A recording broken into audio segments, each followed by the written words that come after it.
I'm Aras Sanati with Liberty Construction, and we're here in Washington, D.C., 3 Washington Circle, in the new space for D.C. HUCS, a surgical center coming in a few months, summer of 2025.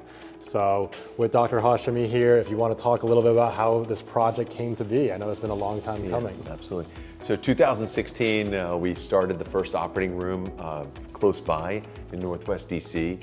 During the pandemic, a more efficient decision was to close that location and find a new place. We were fortunate enough to secure a space that can house 2 operating rooms and 1 procedure room. We went through the regulatory process first, and then financing process, and then securing Liberty for our general contractor. It's been a great process. We're really excited. The only hand trauma center is located downstairs at Nerve Bone and Joint Institute, and we look forward to a nice synergy and care for patients afflicted with neuromuscular conditions. Beautiful. I know when you first contacted Liberty Construction close to a year ago, we were still in the very early stages of planning. So I know a lot of work has been done.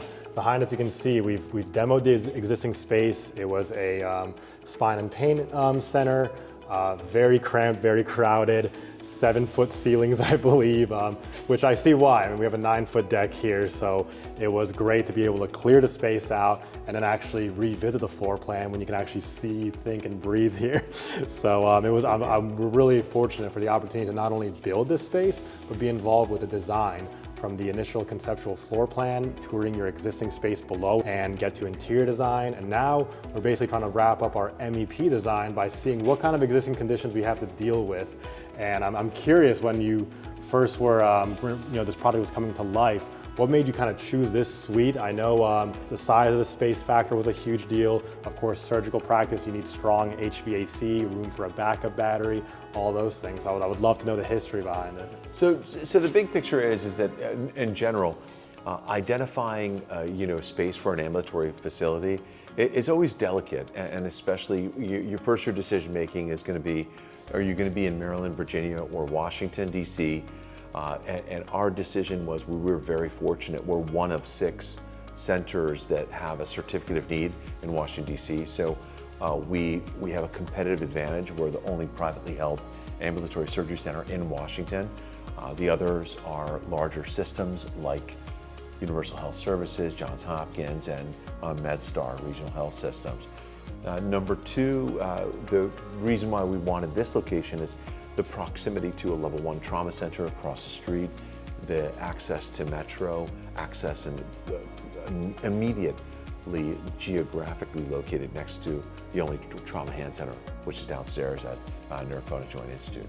So we know that downtown construction with the older buildings have its unique design and challenges, and we're confident that your design team and your team of engineers are able to overcome and have some beautiful solutions, for it. So we're grateful for Liberty and the entire team.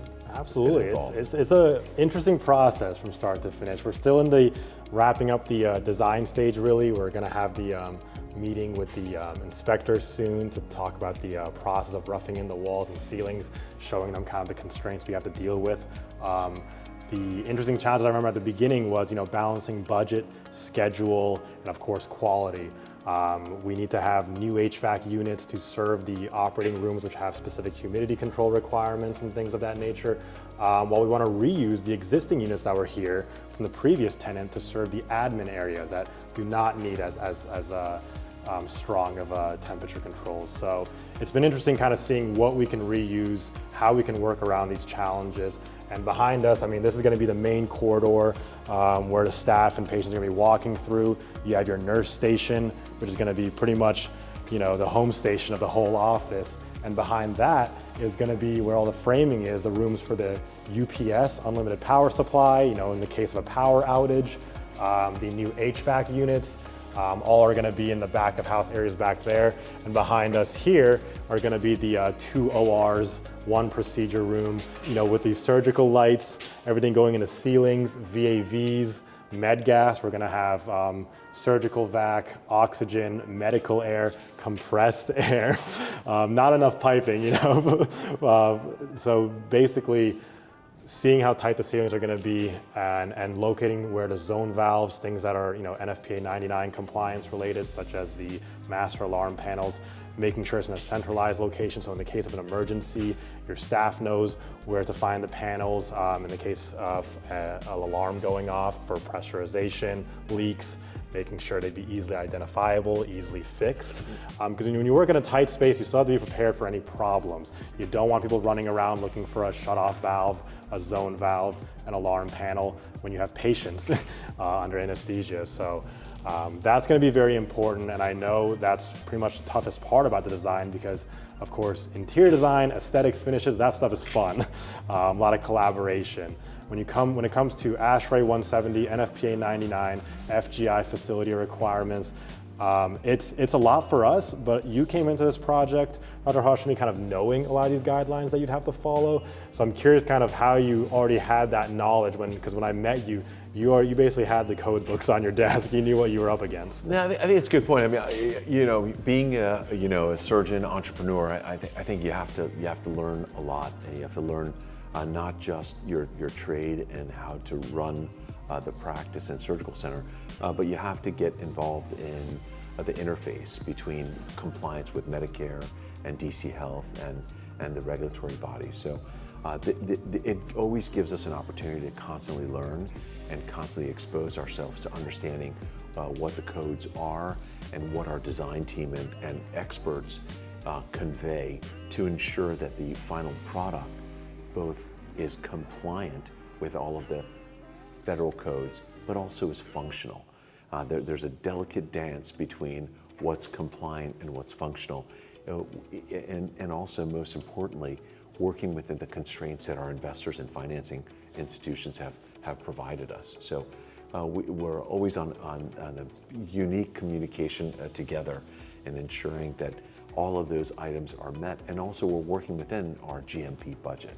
Absolutely. I want to give a shout out to Allied MedGas, TriTech Medical Systems. They've been a huge help consulting between me and the doctor to make sure that his needs are met, that my drawings have everything that we need. Over here, we're going to have our sterilization and decontam room. Along these windows are going to be the 2 ORs and 1 procedure room. So they look pretty open right now, but they're going to be stocked full of medical equipment, carts, anesthesia machines, beds, surgical lights from the ceiling, and of course, key fobs for the doors. It's going to be a lot of technology, a lot of high-end equipment. We're probably dealing with not enough vendors, right? It's got to be at least 12 of them. You wish you can get it all from one place. Absolutely. But a lot of it you've been prepared for before we even got here. Yep. So you had your specs ready, and it was just a matter of our drawings matching what you're purchasing. So I'm excited to circle back on this in a few months when walls are up, ceilings are in, and we're installing equipment. So excited to tune back in later after that. Yeah, thank you very much. Thank you again. I really appreciate your team, your dedication, and the tenacity that is required to get this project complete. Liberty Construction is very grateful for the opportunity as well. Thank you, Liberty. Thank you very much.